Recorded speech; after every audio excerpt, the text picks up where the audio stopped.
Hey everyone, welcome back to the channel.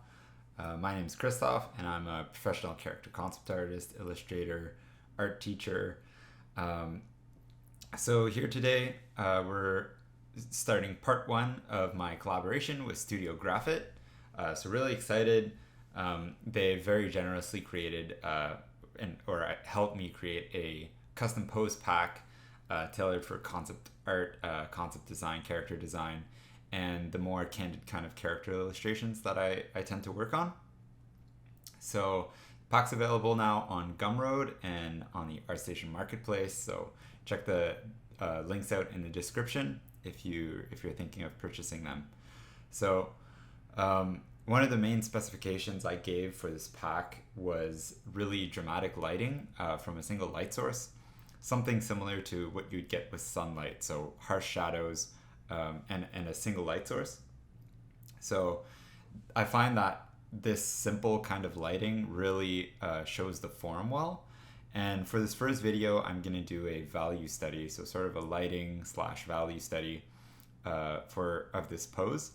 And I'll just be painting up this basically in black and white and really working on bringing forward the volumes of the figure and really working on the sort of lighting and really portraying that three-dimensionality in the figure. So that's what I'm focusing on today.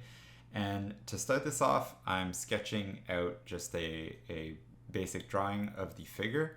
So focusing more on structure and gesture and getting all the landmarks down on the page so that when I come to work on the form and value, I have sort of a structure to follow. So I know I need to paint within the lines and I know which kinds of forms that I'm trying to develop with this drawing underneath.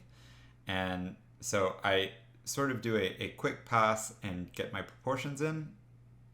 And then the second pass that you're seeing right now is sort of a line pass, something a little bit more specific, just to delineate the contours of the figure, some of the anatomy, and just kind of refining the sketch so that I have something a little bit more solid to work on.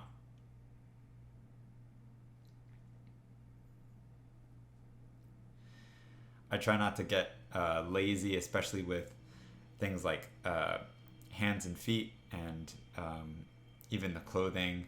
And I like to sometimes keep the portrait for the last part. Sometimes it bites me later, but I find if I focus on the rest of the figure, I don't ignore things that tend to be ignored if you just jump straight into the portrait and spend a whole bunch of time, making a pretty face, and then you don't really have the rest of the figure resolved. So I also have a good idea of how far I want to push the portrait when I have sketched out the rest of the figure, because even though the portrait might be the focal point, you don't want to bring you don't want to like overly emphasize or overly render or overwork that one area of the image, or else it'll feel sort of a little bit disconnected from the rest of the picture or the rest of the figure. So you don't want your figure painting to look like a half-baked painting with a photographic face kind of pasted on top, which is something I see pretty often. So I try to bring the portrait to the same level of refinement as the rest of the figure, and then I move on to the next stage. So the focal point isn't really created by extra detail. It's more created by the contrast in the lighting and the value contrast. So basically your eye is drawn to higher levels of contrast of black and white. So what I'll do basically is in the value painting, I'll focus that contrast around the face or around the area of the bust, and then lose a bit of that contrast as we move away from that area. So it'll kind of fade out in a radial fashion.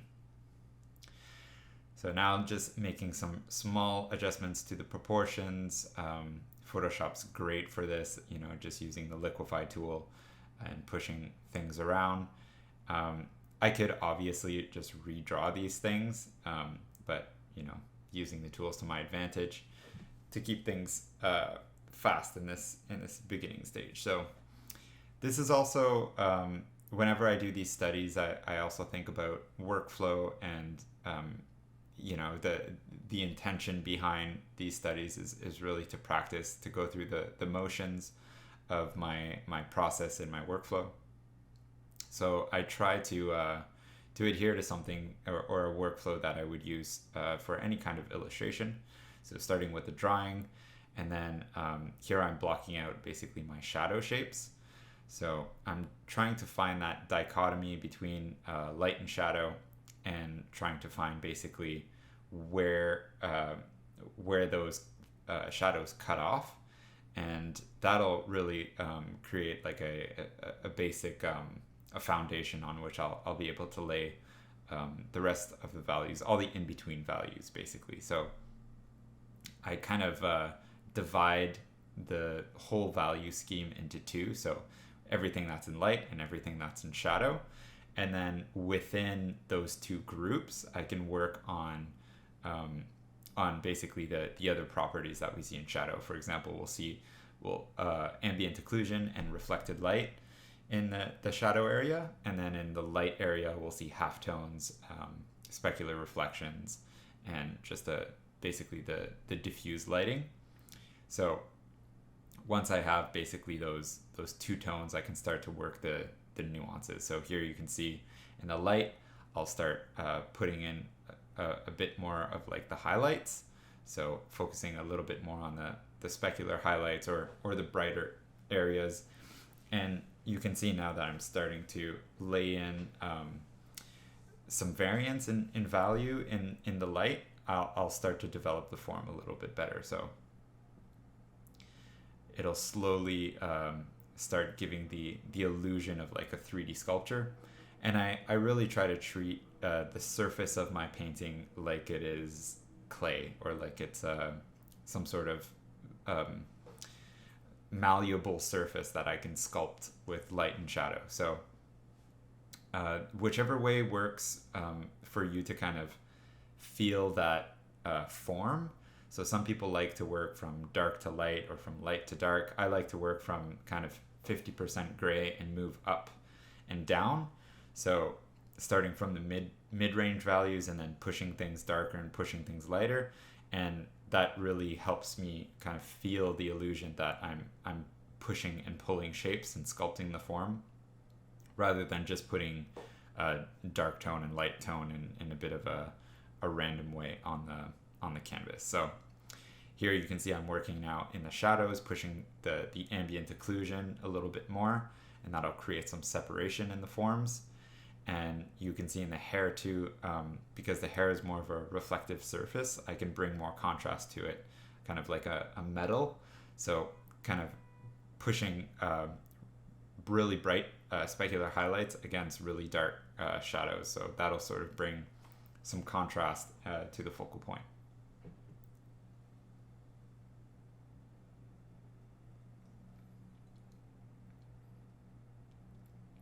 So now I have basic lighting established. So I'm gonna work on just cutting out the silhouette of the figure so that I have a bit of a cleaner silhouette to work on. I normally do this once I'm done the line art, but when I'm working on more organic things, I'll sometimes wait a little bit and sculpt the form out in case I need to make any big changes to the forms and to the silhouette. So I basically just did some basic lighting, and now I copy merged everything so that I had one flat image, and now I separated that out so that I have basically a fully opaque layer that I can layer lock and work inside. So I have basically a clean mask of this whole figure. And now comes more of like the modeling / detailing stage. So I'm zooming in a little bit. You can see the first part of the process, I stayed zoomed out almost for the whole thing. And that's really to make sure that I'm hitting my value groups and my shading in the right places and at the right amount. So I don't want to zoom in too soon, or else I might, go way too dark or way too bright in certain areas. So I want to look at the whole image, um, and make sure that things are relatively coherent. And then once I have those that structure established, so I know which parts are going to be bright and which parts are going to be dark, then I go in and I make minor adjustments. So I try to push and pull maybe like 5 or 10% maximum. So you'll see that every time I work in a certain area, I'm picking colors or values, I should say, that are relatively close to what was initially there. I'm just moving up or down a little bit so that I can sculpt basically the secondary and tertiary details. So mostly the secondary details, I guess. The tertiary details would be like the surface texture, like the pores and stuff, and I'm not going to get close to that. I tend to keep basically I focus on the secondary details, or the secondary shapes, forms, like you would if you were working on like a marble sculpture, right? You wouldn't sculpt in all the pores on a stone sculpture, but you can still get the impression of texture, depending on how you sculpt the surface. So I'll use some brushes with texture, like I do here for the hair, and even my basic round brushes and this sort of like chisel brush that I'm using here, they have a basic grain to them, and that kind of gives a little bit of an illusion of surface texture, even though it's basically everywhere in the painting. So now I'm slowly refining the portrait. I come back to the portrait a few times just to tweak some of the forms. And now I'm giving that a little break and moving into the rest of the body. So I've really been enjoying using this kind of chisel brush to get some hard edges in my drawings or paintings. So I normally just use a soft brush and then you radically change the size of it, but I find that over time I've been sort of abusing my keyboard with my period and comma key that I use to switch my brush size. So using this kind of chisel brush with one side that's a hard edge, I don't need to spam my keyboard so much. But basically it's just a hard brush sliced in half with a soft brush. So there's one side that's soft and one side that's hard, but it's not a it's not a magical brush or anything. It does the job. So now I'm moving into the shoulder area and sculpting some of the anatomy.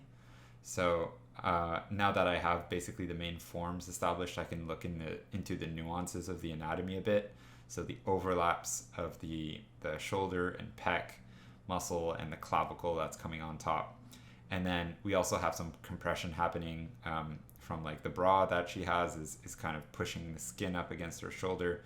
So looking at all those kind of secondary details, little folds in the skin, little overlaps of elements, and making sure to sculpt those basically. So that's why it's important to establish those primary shapes early on while you're zoomed out, and then when you're zoomed in, you kind of scale your focus and attention down to those secondary details.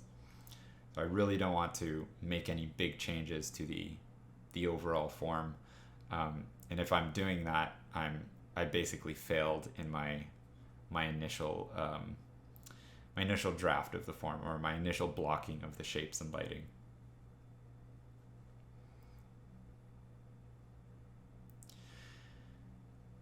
Now I'm moving down, like slowly moving down the figure. So once I have those main shapes established, I can almost move down or move around the painting like a printer, and just kind of focus on those local areas, because I know that I'm not going to be pushing those values way out of what they initially were. But I do need to kind of step away every once in a while and make sure that I'm not going overboard in certain areas. So the top and the underwear here have a value, a local value that's slightly brighter than the skin. So there's when I'm painting a figure, I think of kind of two things that that affect value. So there, the value will be affected by the lighting. So whether the object is lit or in shadow, and then which components of light are actually hitting the surface. So is that surface occluded by ambient light and by the key light? Is it halftone? Is it, you know, part of the core shadow or the cast shadow? Is it catching a specular highlight? So those sort of things will affect the value that you choose, and that's pretty generally the relationships between those values stay consistent no matter what kind of lighting scheme you use, whether it's like a really bright image or a really dark image. The the relation between those things, like ambient occlusion will always be the darkest part of the image, right?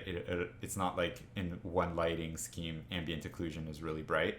So I try to keep that structure, and then I kind of shift all those values, whether it be ambient occlusion or core cast shadows, specular highlights, etc. I shift those all up or down depending on the local value. So the local value is like the color and brightness of the actual material. So here we have basically skin, cloth, and hair, and the hair has kind of a shift from being dark at the roots to blonde at the ends. So the local value kind of shifts up and becomes brighter. And then the underwear is slightly brighter than the skin. So, for basically, I'll try to indicate that by using, by shading everything and highlighting everything a little bit on the lighter side for the underwear. You'll even see at one point I copy things and kind of brighten things up to make them contrast a little bit more. So now I'm just adjusting some of the anatomy on the form into the hands.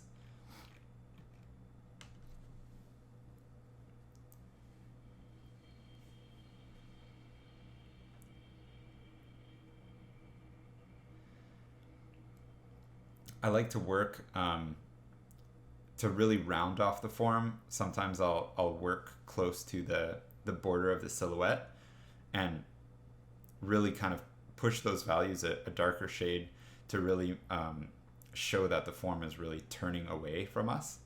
So you can see that most of the forms are basically outlined by a bit of a darker shadow. So as we go around the leg, for instance, we get a little bit darker around the edges, and that's because the light source is coming sort of from the front and the side, or it's coming from like an angle, not directly from the side. If it was coming directly from the side, then the brightest part of the leg would be the side that the light's coming from.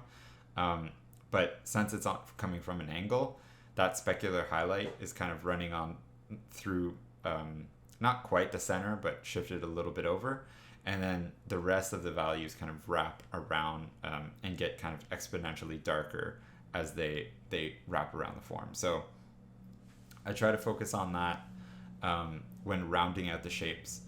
I really had the tendency to kind of keep the side that's in the light a little bit flat, except for the specular highlight, and I find that a lot of the form actually comes from the halftones and doing that form modeling on a bit of a more subtle level. So it takes some time to kind of train your eye to see those halftones, but you really get some more convincing forms when you can see those subtle shifts and shift the gradient basically of values to bring to make those forms pop, basically. So here I'm making small adjustments to the portrait just to to work on the appeal and like the first read. And I also noticed that it seems like the face was a little bit small for the size of the head. So I'm kind of shifting that up a little bit, just to make the head feel like it's sitting a little bit better. And now you can see I'm shifting the values basically. So I'll select that part of the underwear in the light and shift it up, so that kind of separates the local value. And I'll do the same thing for the bra here.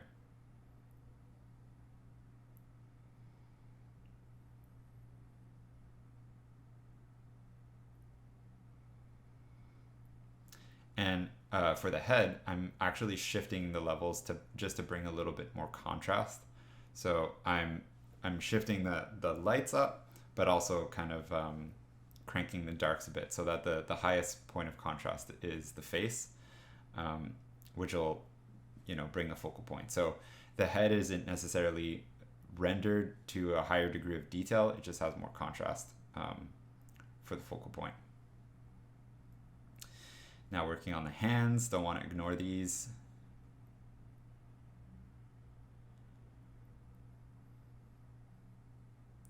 And I just want to make sure that the silhouette basically of the fingers is as nice as I can make them.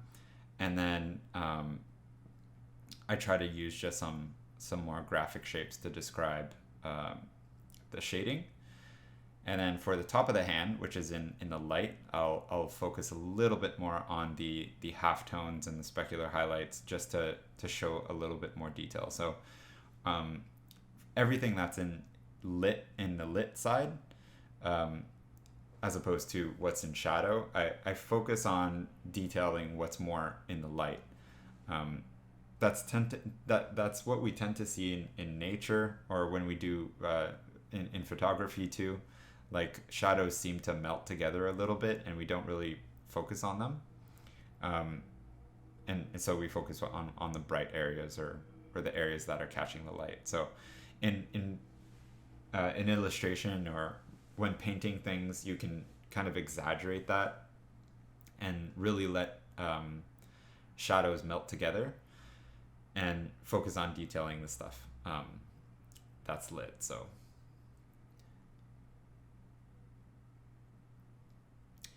here I don't want to ignore the feet, and I'm kind of struggling with these, and I actually just get rid of the toes entirely and redraw them.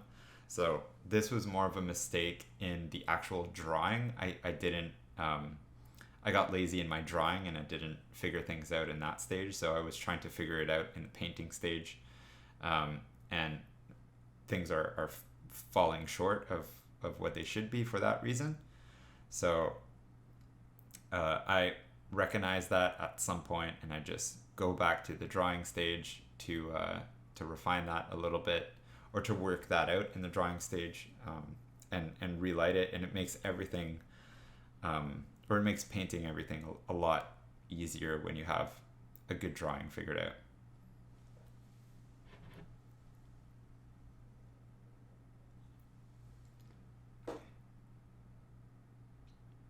So here we go, we're gonna chop those off.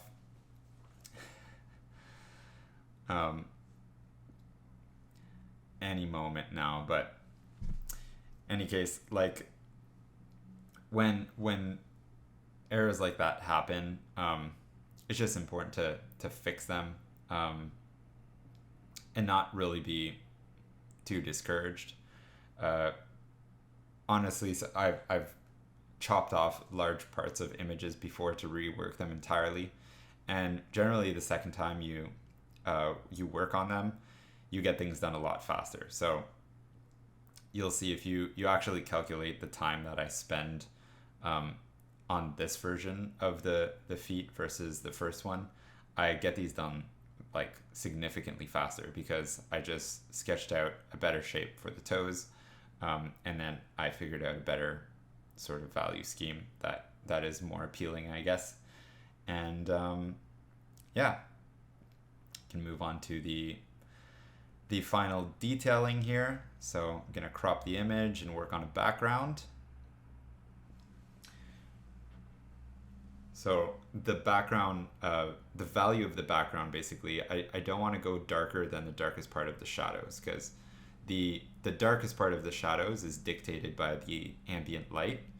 Um, and the ambient light here is basically a dark backdrop, like a cloth backdrop. So I'm going to drop the value of that background to basically the shade of my ambient occlusion or dark spots. And then now you can see I'm trying to melt some of the shadows of the figure into the background. So kind of losing the contrast on the shadow side of my figure.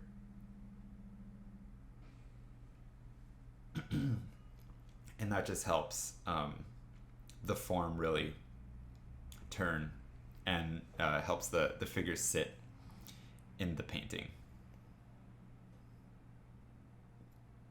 Bringing just the last bit of detail, the brightest brights. Now I'm using a little trick for just a bit of bloom. So since I have a really dark background, I can make the bright areas have a little bit of lighting bloom. So I just duplicate the image basically and give it a blur and then set it to screen, drop the opacity, and now I'm just doing a little bit of post-processing, testing some things,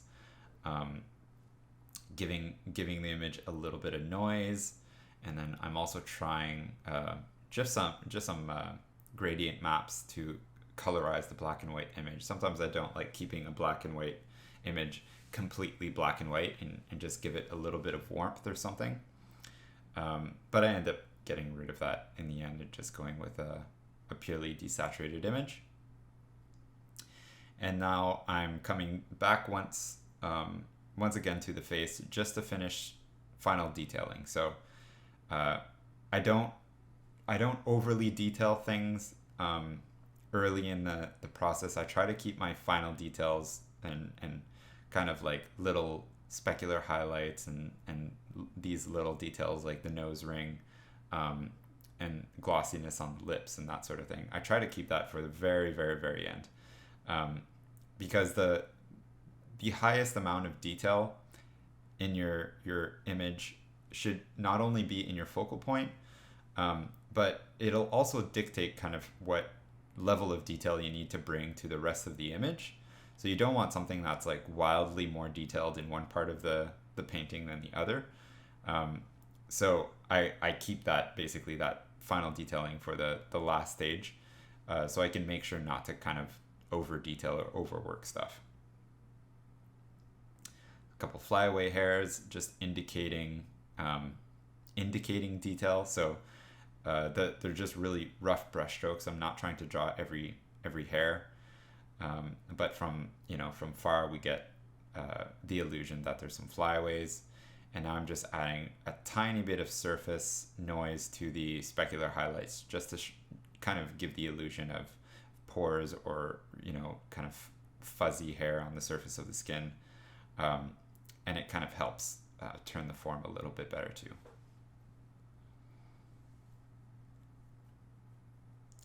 And that'll be it. So just some final adjustments here, and there's our first value study. So in the next video, we'll try colorizing some stuff, and so we'll see you then. Thanks for watching.